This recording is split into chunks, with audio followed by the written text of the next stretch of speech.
আইন প্রণেতা একক সত্তা হওয়া বাঞ্ছনীয়, কারণ স্বাধীন চিন্তাধারা সম্বলিত বিভিন্ন সত্তা যদি আইন বানাতে বসে তবে সবাই সম্পূর্ণ একমত হয়ে সকল আইন কখনোই তৈরি করতে পারবে না। আর যদি বেশিরভাগ সত্তার মত অনুযায়ী কোনো আইন বানানো হয় তবে যারা ওই আইনের পক্ষে নয় তারা শতভাগ আন্তরিকতা সহকারে ওই আইন বাস্তবায়নের জন্য কাজ করবে না, অথবা তারা প্রত্যক্ষ বা পরোক্ষভাবে ওই আইনের বিপক্ষে কাজ করবে। এ অবস্থা যদি কোনো মৌলিক আইনের ব্যাপারে হয় তবে তা দিয়ে মানুষের জীবন অশান্তিময় হতে বাধ্য। এই দৃষ্টিকোণ থেকে আমরা মানবরচিত আইন এবং আল্লাহর আইন পর্যালোচনা করব। আসুন, মানবরচিত আইনের অবস্থানটা কি? মানবরচিত আইন প্রণেতারা অর্থাৎ পার্লামেন্ট, সিনেট, আইন পরিষদ সদস্য, এক এক দেশে এক এক নাম, একের অধিক দল ও সংখ্যার হয় এবং তাদের সকলেরই স্বাধীন চিন্তাধারা ও কিছু না কিছু ক্ষমতা, কিছু না কিছু ভিন্ন আদর্শ থাকে। তাই কোনো দেশের সকল আইন প্রণেতা শতভাগ একমত হয়ে ওই দেশের আইন প্রণয়ন করেছে এমন দৃষ্টান্ত পৃথিবীর ইতিহাসে নেই। ফলস্বরূপ দেখা যায় অনেক মৌলিক আইনের বাস্তবায়নের ব্যাপারেও বিরোধী সদস্যরা নানা ধরনের অসহযোগিতা বা প্রতিবন্ধকতা সৃষ্টি করে। এটি মানবরচিত আইনের নিরবচ্ছিন্ন ও পরিপূর্ণ শান্তি দেওয়ার পথে এক বিরাট বাধা। আসুন, এক্ষেত্রে কোরআনের আইনের অবস্থানটা কি?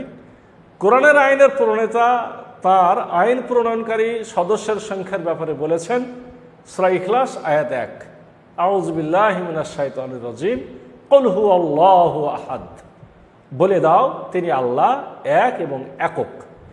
কোরআনের আইনের প্রণেতা এখানে দ্ব্যর্থহীনভাবে জানিয়ে দিয়েছেন তিনি এক এবং একক, অর্থাৎ আইন বানানো, সিদ্ধান্ত দেওয়া ইত্যাদি সকল ব্যাপারে তিনি একক, অন্য কারো এই বিষয়ে অংশীদারিত্ব নেই।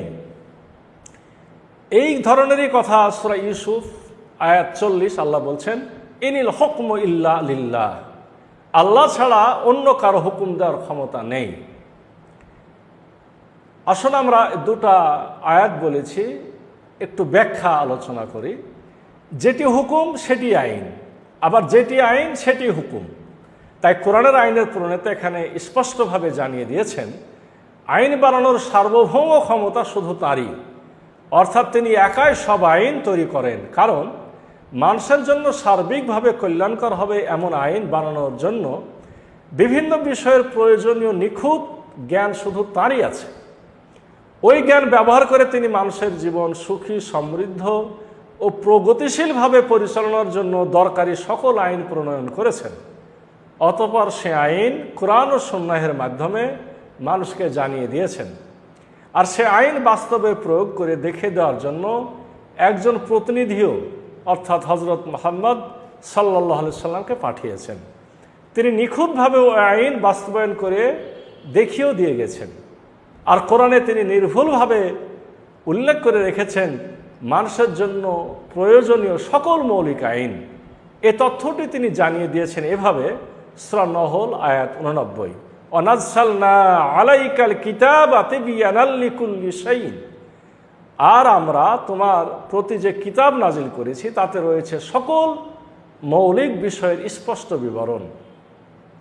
এছাড়াও সূরা আনামের 38 নম্বর আয়াতে আল্লাহ বলছেন, মা ফাররাতনা ফিল কিতাবি মিন শাইইন, আমি আল কোরআনে মৌলিক কোনো কিছু উল্লেখ করতে বাদ রাখিনি।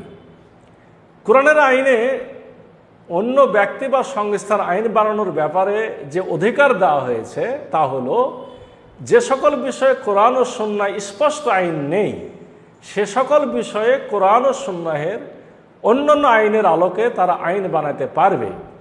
ওই সকল বিষয় হচ্ছে অমৌলিক বা ছোটোখাটো বিষয়।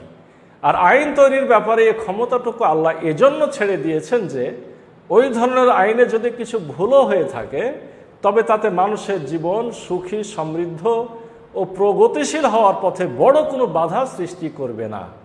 তাহলে দেখা যাচ্ছে আইন প্রণেতার সংখ্যার মানদণ্ডের দিক দিয়ে কোরআনের আইন যুক্তিসঙ্গত, কল্যাণকর, কিন্তু মানবরচিত আইন তা মোটেই নয়।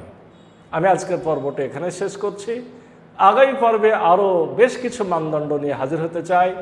ততদিন পর্যন্ত আপনারা সুখে থাকুন, শান্তিতে থাকুন। আগামী পর্ব দেখার আমন্ত্রণ। আসসালামু আলাইকুম রহমতুল্লাহ।